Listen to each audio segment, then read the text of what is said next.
Hola a todos, esta es la lectura número 22 del libro Revelación siglo XXI. Dos dioses, dos reinos, dos Cristos, el libro de la verdad, escrito por Jesús Agudelo. Hoy vamos a continuar en la página 306. Pero allí no paró su agresión contra los moradores de la tierra.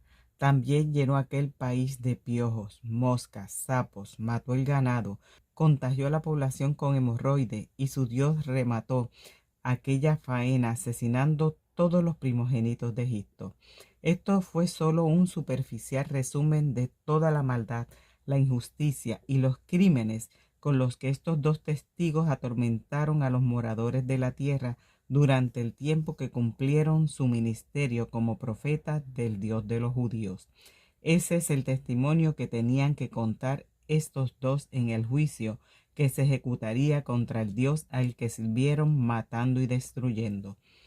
Estos dos demonios, después de muertos, han sido halagados a lo largo de los siglos por el mundo entero y han sido motivos de regocijo para los moradores de la tierra. Las iglesias se encargan de hacer ver a estos abominables profetas como grandes hombres de Dios, pero habría que preguntarles, ¿cuál Dios? Esa pregunta no podrá ser respondida por los predicadores que ladran desde los púlpitos de sus empresas disfrazadas de iglesias cristianas, porque ellos siempre defenderán su diezmo por encima de la verdad, pues si dijeran la verdad, se descubriría que el Dios con el que soportan su exigencia del diezmo no es Dios. Estos dos profetas verdugos de la humanidad fueron resucitados en el monte de la transfiguración, no porque sean hombres de Dios, sino porque su testimonio era necesario para juzgar a su Dios, el príncipe de este mundo. Juan 16:7. Pero yo os digo la verdad, os conviene que yo me vaya, porque si no me fuera, el Consolador no vendría a vosotros, mas si me fuere, os lo enviaré. Y cuando Él venga, convencerá al mundo de pecado, de justicia y de juicio. De pecado, por cuanto no creen en mí; de justicia, por cuanto voy al Padre, y no me veréis más; y de juicio, por cuanto el príncipe de este mundo ha sido ya juzgado. Para eso resucitaron a estos dos muertos, para que contaran en el juicio que se le hizo a su malvado Dios todas las atrocidades que su Dios el Padre de Satanás les ordenó ejecutar en este mundo. Llegó el momento de saber cómo y cuándo se torció tanto la verdad de Jesucristo, para que el mundo entero terminara adorando al diablo.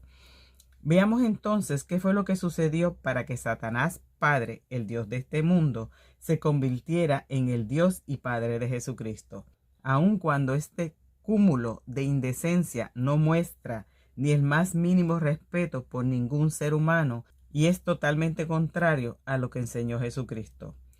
Todo lo que tenemos que hacer es dirigirnos al origen de las iglesias, pues son las iglesias las encargadas de mantener la blasfemia que el padre de Satanás, el príncipe de este mundo, es el Dios del reino del cielo que Jesucristo vino a dar a conocer. Retrocedamos entonces en el tiempo y veamos cómo empezó todo.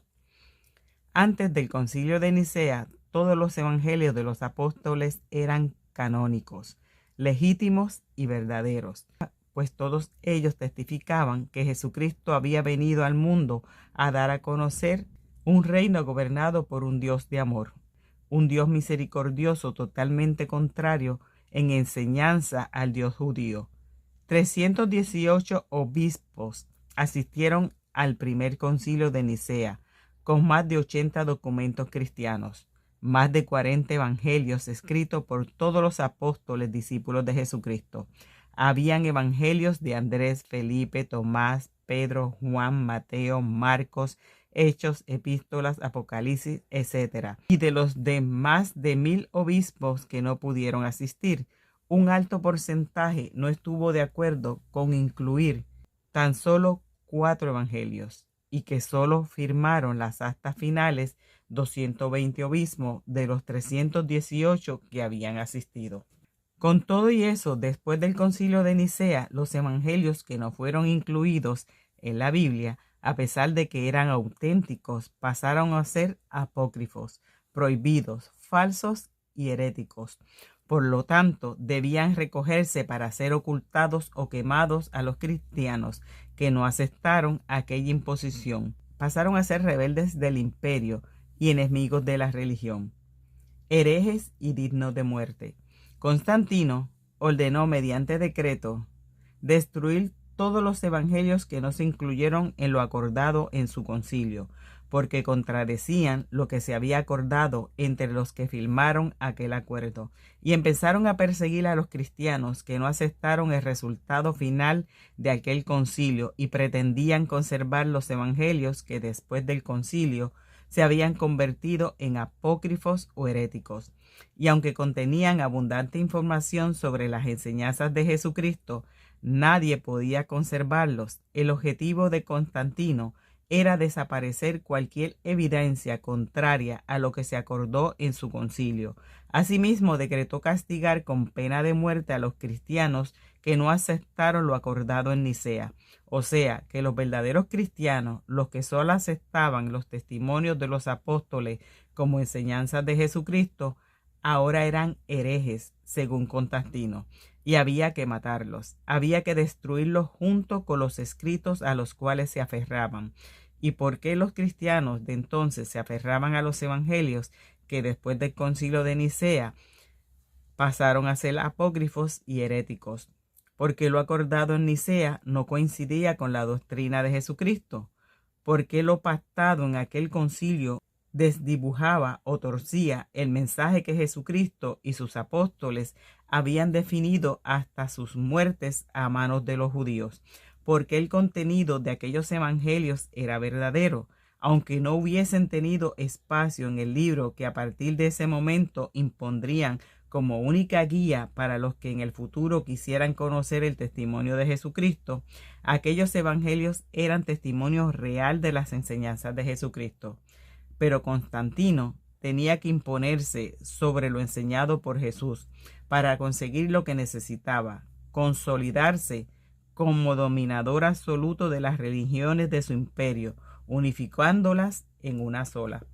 Constantino no entendía absolutamente nada acerca de las preguntas de teología griega que se plantearon en aquel concilio. Dice la obra A Short History of Christian Doctrine, breve historia de la doctrina cristiana. Lo único que Constantino comprendía era que las divisiones religiosas constituían una amenaza para su imperio y él estaba resuelto a darle solidez. Constantino convocó, financió y presidió el concilio de Nicea. Difícilmente alguno de los asistentes a dicho concilio se había atrevido a llevarle la contraria a Constantino o se habría negado a afirmar lo que él exigiera, pues el historial de atrocidades cometidas por este emperador era bastante intimidante, y los participantes de aquel concilio sabían que, si Constantino no lograba imponerse la religión que quería, los obispos y sacerdotes asistentes al concilio serían asesinados. Veamos cómo Constantino mataba sin compasión aún a su propia familia. Las cualidades homicidas de Constantino empezaban con su propia familia. Según se dice, asesinó a uno de sus hijos cuando se enteró que éste se acostaba con su madre. Luego supo que era mentira y mató a su mujer por mentirosa. A otro hijo suyo llamado Crispo lo asesinó por envenenamiento y a su esposa, la emperatriz Fausta, la cocinó viva en un baño excesivamente caliente. El obispo Percy Priestley Shelley describe así a Constantino: verdugo, hipócrita y frío, que degolló a su hijo, estranguló a su mujer, asesinó a su padre y a su hermano políticos, y mantuvo en su corte una caterva de sacerdotes sanguinarios y cerriles, de los que uno solo se habría bastado para poner a media humanidad en contra de la otra media y obligarlas a matarse mutuamente. ¿Será posible que este Constantino y sus sacerdotes sanguinarios hayan tenido autoridad moral para determinar lo que debía ser canónico o apócrifo? Veamos la explicación que dieron los asistentes al concilio acerca de cómo fueron escogidos los 4 evangelios decretados canónicos y cómo desecharon los demás y por qué los declararon apócrifos. Pusieron a circular anónimamente un documento titulado Libellus Synodicus.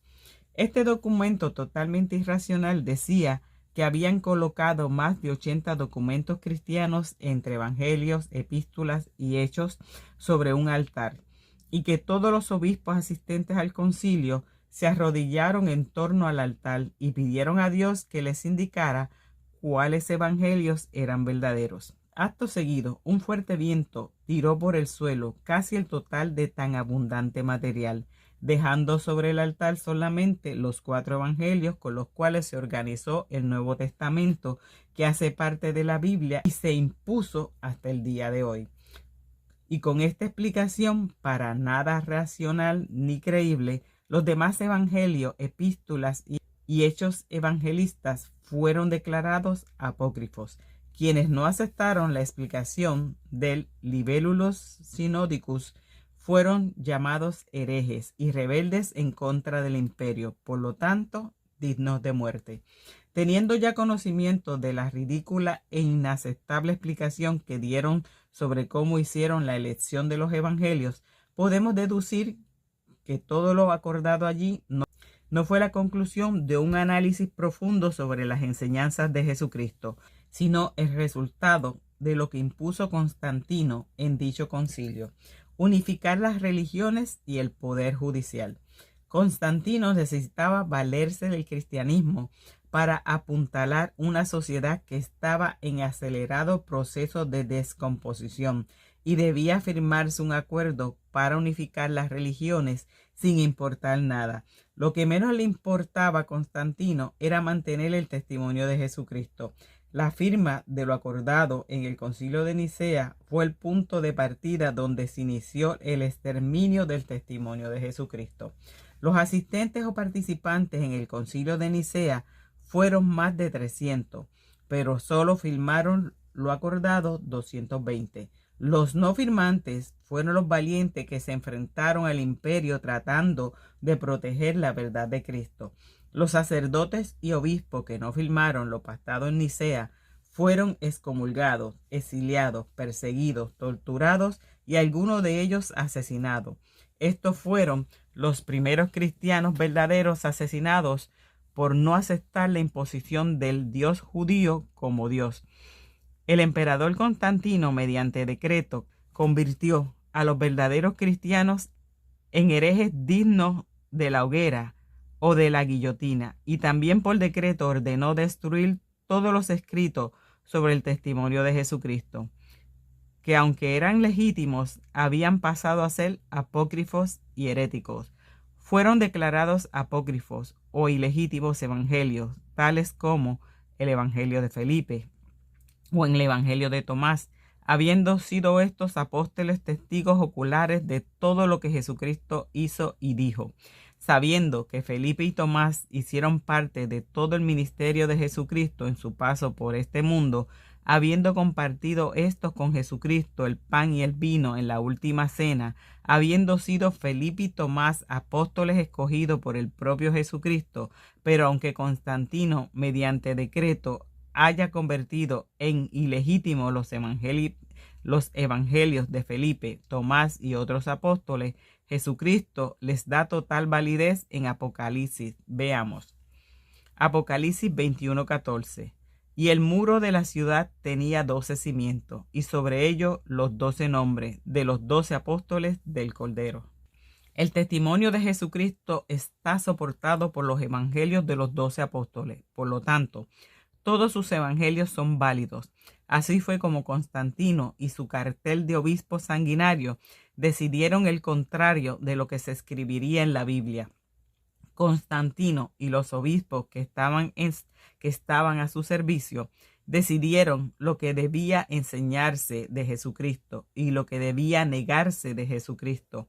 El gran resultado de este tristemente célebre concilio de Nicea fue el comienzo de una persecución implacable hacia los cristianos primitivos. Los cristianos que eran fieles solo a la doctrina traída por Jesucristo, los cristianos que nunca aceptaron al maldiciente Dios judío como Dios. Después del concilio de Nicea, tenían que extinguir a los cristianos poseedores del testimonio de Jesucristo, porque estos eran un obstáculo para poder darle paso a la naciente cristiandad moldeada por el Constantino y los obispos que estuvieron de acuerdo con él. Después de lo pactado en Nicea, se impuso por decreto el judeocristianismo, una abominación imposible de ser aceptada por un cristiano de verdad o por cualquiera de los cristianos primitivos poseedores de la verdad que trajo Jesucristo. Constantino impuso por decreto y bajo pena de muerte para quienes no aceptaran dicho decreto la creación del judeocristianismo. Estos serían los nuevos cristianos, cristianos que no le creyeran a Jesucristo, pues este judeocristianismo hacía de Jesucristo un Cristo mentiroso, porque contradecía todo lo que Jesucristo había contado del Padre Celestial y del reino de los cielos. Con lo sucedido en Nicea, Jesucristo fue entregado por segunda vez en manos de los judíos, pues no solo se cometió la abominación de juntar la luz y la vida eterna traídas por Jesucristo con las tinieblas y la muerte que representa el judaísmo, sino que impusieron como padre de Jesucristo al más cruel e injusto ser descrito a lo largo de todas las escrituras, y con ello sentaron sobre el nombre de Jesucristo la abominable doctrina de la gran ramera, con la que según las escrituras han fornicado los reyes de la tierra. Todo lo que sucede en torno a Jesucristo en este mundo siempre tiene un motivo y un porqué. Así como estaba predestinado que Jesucristo fuera entregado en manos de los judíos para que éstos exigieran su crucifixión ante Pilato, asimismo lo sucedido en Nicea también tiene un motivo en las Escrituras, y esto solo lo entenderemos cuando hayamos descifrado el misterio de la gran ramera. Las Escrituras hablan de una mujer ebria, a la cual tildan de ramera y culpan del derramamiento de la sangre de los santos, de cometer abominaciones, toda clase de inmundicia y de fornicar con los reyes de la tierra. Ya sabemos que las doctrinas en las Escrituras están representadas por mujeres. Por lo tanto, esta gran ramera es una mala doctrina que pertenece o aprueba que quienes están bajo su dominio hagan toda clase de males. Ahora veamos quiénes son estos reyes de la tierra a los que se les refiere las Escrituras y que fornican con esta doctrina ramera. Apocalipsis 17:1. Vino entonces uno de los 7 ángeles que tenían las 7 copas y habló conmigo diciéndome: ven acá y te mostraré la sentencia contra la gran ramera, la que está sentada sobre las muchas aguas, con la cual han fornicado los reyes de la tierra, y los moradores de la tierra se han embriagado con el vino de su fornicación. Y me llevó en el espíritu al desierto, y vi una mujer sentada sobre una bestia escarlata, llena de nombres de blasfemia, que tenía 7 cabezas y 10 cuernos. Y la mujer estaba vestida de púrpura y escarlata, y adornada de oro, de piedras preciosas y de perlas, y tenía en la mano un cáliz de oro, lleno de abominaciones y de la inmundicia de su fornicación, y en su frente un nombre escrito, un misterio: Babilonia la Grande, la madre de las rameras y de las abominaciones de la tierra. Vi a la mujer ebria de la sangre de los santos y de la sangre de los mártires de Jesús, y cuando la vi, y quedé asombrado con gran asombro. Y el ángel me dijo: ¿por qué te asombras? Yo te diré el misterio de la mujer y de la bestia que la trae, la cual tiene 7 cabezas y 10 cuernos. La bestia que has visto era y no es, y está para subir del abismo e ir a perdición. Y los moradores de la tierra, aquellos cuyos nombres no están escritos desde la fundación del mundo en el libro de la vida, se asombrarán viendo la bestia que era y no es y será. Esto, para la mente que tenga sabiduría, las 7 cabezas son 7 montes sobre los cuales se sienta la mujer, y son 7 reyes. 5 de ellos han caído, uno es y el otro aún no ha venido, y cuando venga es necesario que dure breve tiempo. Las 7 cabezas son 7 montes y son 7 reyes. o sea, que es un monte para cada rey. Entonces, cada uno de estos 7 montes son súbditos que gobernó cada rey. Estos montes los conforman los súbditos de las naciones, donde reinan estos reyes sobre los cuales se sienta la gran ramera. Apocalipsis 17:15. Me dijo también, las aguas que has visto, donde la ramera se sienta, son pueblos, muchedumbres, naciones y lenguas. Y la mujer que has visto es la gran ciudad que reina sobre los reyes de la tierra. Esta profecía dice que la mujer, la gran ramera, es una ciudad y también dice que la ciudad es Babilonia. O sea que la monarquía de estos reyes sobre los cuales se sienta la gran ramera tiene su origen en Babilonia. Entonces, para poder saber quiénes son estos reyes, los tenemos que buscar entre los que cuentan las escrituras acerca de los reyes de Babilonia. También dice la profecía que son 7 reyes, de los cuales 5 han caído. O sea que 5 reyes y 5 montes pertenecen al pasado. Y uno es, y si es, entonces es el actual en el momento que se entregó la profecía. Y además el reino que es sería el 6º. La bestia que era y no es también el 8º, y es de entre los 7 y va a la perdición. Eso quiere decir que la bestia que era y no es repetirá reinado. Entonces, estos 7 reyes realmente son solo 6, porque uno de ellos repetirá, aunque esta vez para ir a la perdición. Pero antes de continuar con este análisis, debemos respaldar que si la bestia es uno de estos reyes, entonces no estamos hablando de seres humanos, sino de potestades, porque usted que lee y yo que escribo, ya tenemos identificada plenamente a la bestia y sabemos que la bestia es el Dios de los judíos que adoran en las iglesias, y ese Dios es una potestad de las tinieblas y reina en la tierra. También nos sirve esta aclaración para saber que este Dios de los judíos fornica con la gran ramera, pues cualquiera que en las escrituras se declare rey de toda la tierra, ese fornicará con la gran ramera. Salmo 47:2. Porque Jehová el Altísimo es temible, Rey grande sobre toda la tierra. Este Dios que dice ser tan grande y tan temible al ser Rey de toda la tierra, fornica con la gran ramera, y la ramera reina sobre él, haciendo beber a las naciones donde éste reina, el vino de la fornicación, su doctrina. Isaías 23:17. Y acontecerá que al fin de los 70 años visitará Jehová a Tiro y volverá a comerciar, y otra vez fornicará con todos los reinos del mundo sobre la faz de la tierra. Isaías lo deja tan claro como el agua.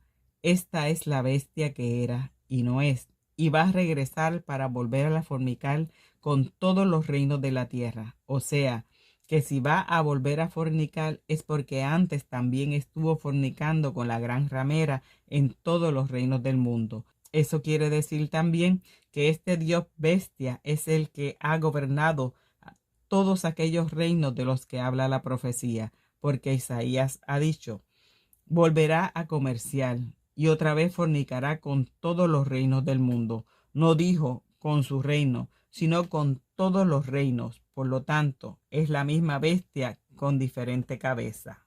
Nombre. Isaías 37:16. Jehová de los ejércitos, Dios de Israel, que moras entre los querubines, solo tú eres Dios de todos los reinos de la tierra.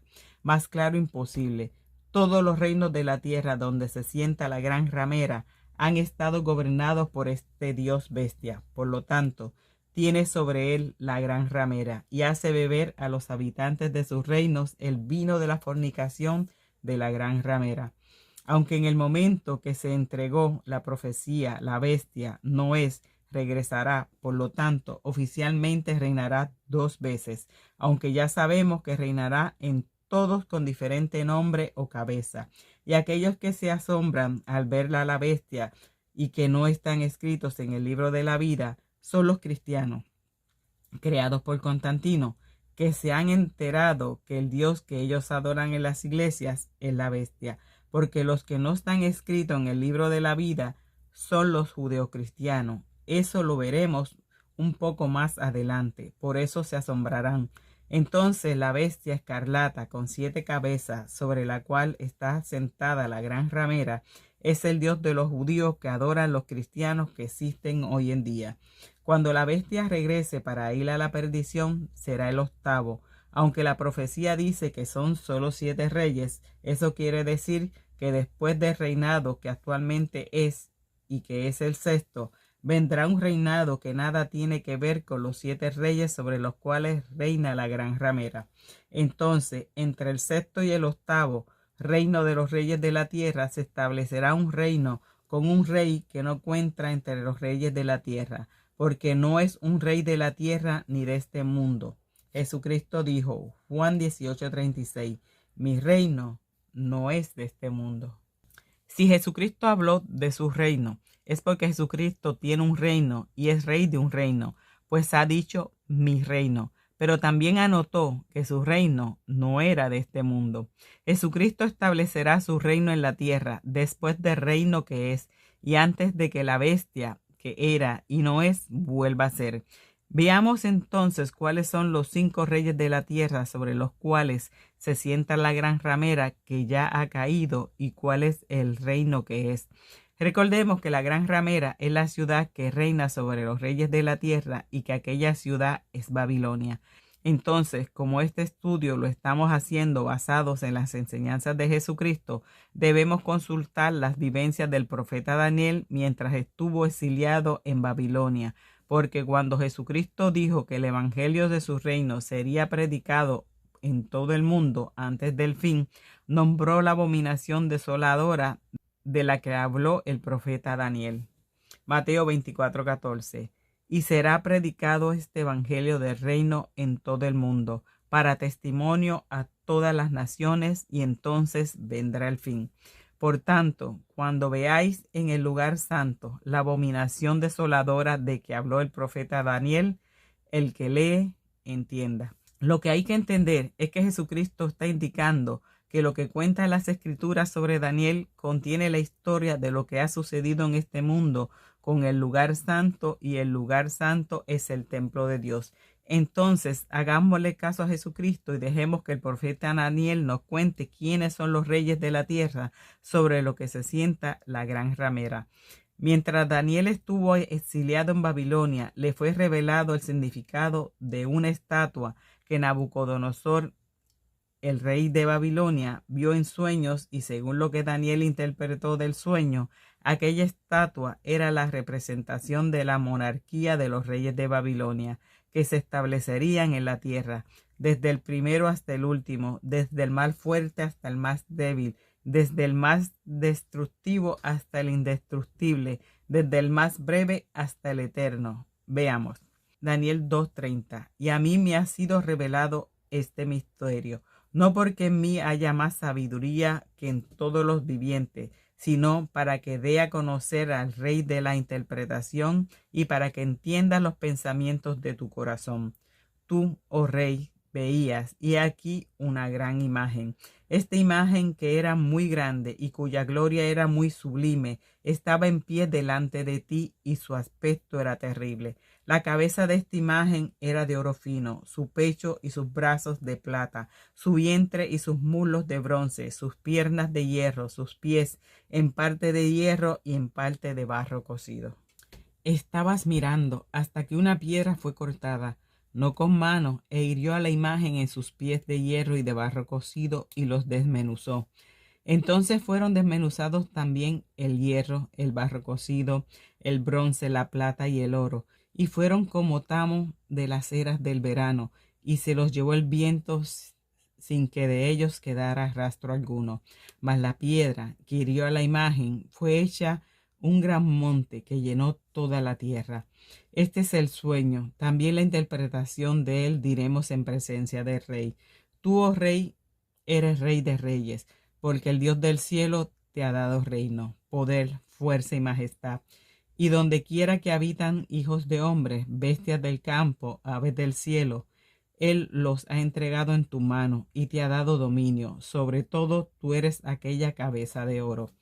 A este rey le fue dado un reino ubicado donde quiera que habiten hijos de hombres, bestias del campo y aves del cielo. O sea que aquí se inician los reinos de la tierra, y este es el primero de los reyes de la tierra sobre los cuales reina la gran ramera. Sigamos. Y después de ti se levantará otro reino inferior al tuyo, y luego un tercer reino de bronce, el cual dominará sobre toda la tierra. Cuando el relato empieza a hablar del tercer reino, ya no está hablando de reyes humanos. A partir del tercer reino representado por el bronce, se está hablando de potestades que reinan sobre toda la tierra, pues ningún rey humano ha reinado nunca en toda la tierra, y hasta el día de hoy tampoco Jesucristo ha reinado en la tierra. Sigamos. El cuarto reino será fuerte como hierro, y como el reino desmenuza y rompe todas las cosas, desmenuzará y quebrantará todo. Si este cuarto rey está representado por el hierro y todo lo desmenuza, entonces sobre este cuarto reino reinará la cuarta bestia que Daniel vio en sueños y que desmenuzaba y rompía todas las cosas. Veamos.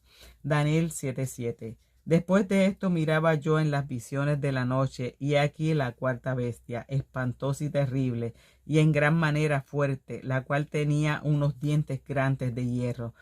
Devoraba y desmenuzaba, y las obras hollaba con sus pies, y era muy diferente de todas las bestias que vi antes de ella, y tenía 10 cuernos. Además, esta bestia que desmenuzaba y rompe todo, que tiene dientes de hierro y que tiene 10 cuernos, y que es fuerte como el hierro, también es la misma bestia que tenía 7 cabezas y 10 cuernos, descrita por el apóstol Juan en su visión apostólica. Apocalipsis 13:1. Me paré sobre la arena del mar, y vi subir del mar una bestia que tenía 7 cabezas y 10 cuernos, y en sus cuernos 10 diademas, y sobre sus cabezas un nombre blasfemo. Esta es la bestia que marca con el 6 las mentes y las manos de quienes la adoran como Dios. Por lo tanto, a este cuarto reino reina la bestia que desmenuzó todo y destruyó la tierra con sus enseñanzas.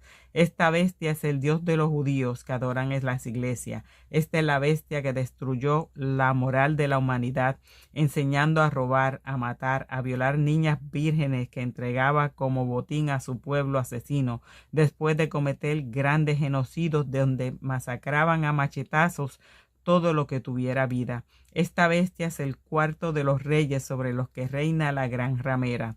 El reino de esta bestia del cuarto reino está representado por las 2 piernas de hierro. Por tanto, lo que representan estas 2 piernas de hierro son 2 reinos, con lo cual tendríamos en las 2 piernas de hierro el cuarto y el quinto reino. Pero al estar estos 2 reinos representados por el mismo material, eso nos indica que el quinto reino será idéntico al cuarto reino. O sea que el quinto reino reinará otra vez igual de mala a la horrorosa bestia del cuarto reino. Daniel 2:33. Sus piernas de hierro, sus pies en parte de hierro y en parte de barro cocido.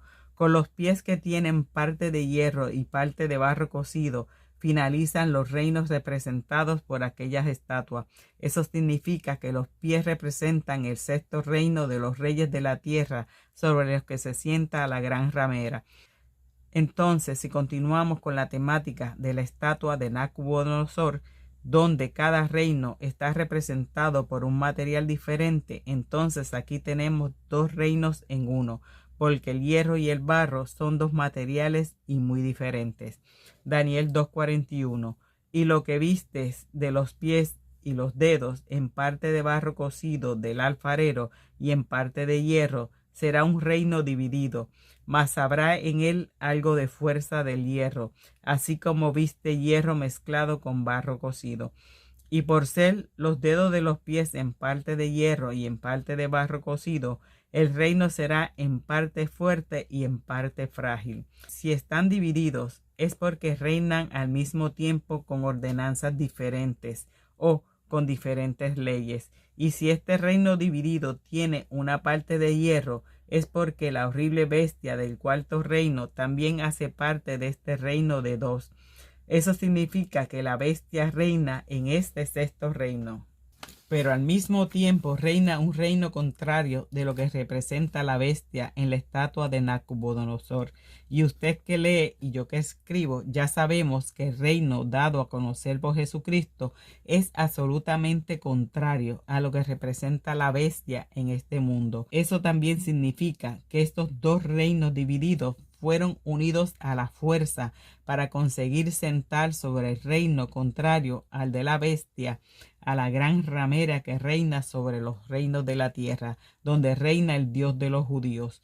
Retomemos entonces lo que cuentan las escrituras sobre estos reinos para que conozcamos toda su secuencia. Apocalipsis 17:10. Y son 7 reyes, 5 de ellos han caído, uno es y el otro aún no ha venido, y cuando venga es necesario que dure breve tiempo. Cuando Juan recibió la profecía ya habían caído 5 reinos, por tanto, el reino que estaba vigente en ese momento era el sexto. Entonces, para saber quién reinó en el quinto, debemos ubicarnos en el cuarto reino que nos indican las escrituras. Usted que lee y yo que escribo, sabemos que la bestia del cuarto reino, representada por el hierro, es el Dios de los judíos que adoran a los cristianos en las iglesias. Y según las escrituras, a esta bestia se le dio autoridad para actuar en la tierra durante 42 meses. Apocalipsis 13:5. También se le dio boca que hablaba grandes cosas y blasfemias, y se le dio autoridad para actuar 42 meses. Sabiendo que la bestia es el Dios de los judíos, debemos buscar estos 42 meses en las escrituras desde el primer momento que este Dios empezó a conformar su desafortunado pueblo elegido, y fue con Abraham que este Dios inició su famoso pueblo. Y según las escrituras, el Dios de los judíos reinó como Dios solitario desde Abraham hasta Jesucristo. Mateo 1:17. De manera que todas las generaciones desde Abraham hasta David son 14.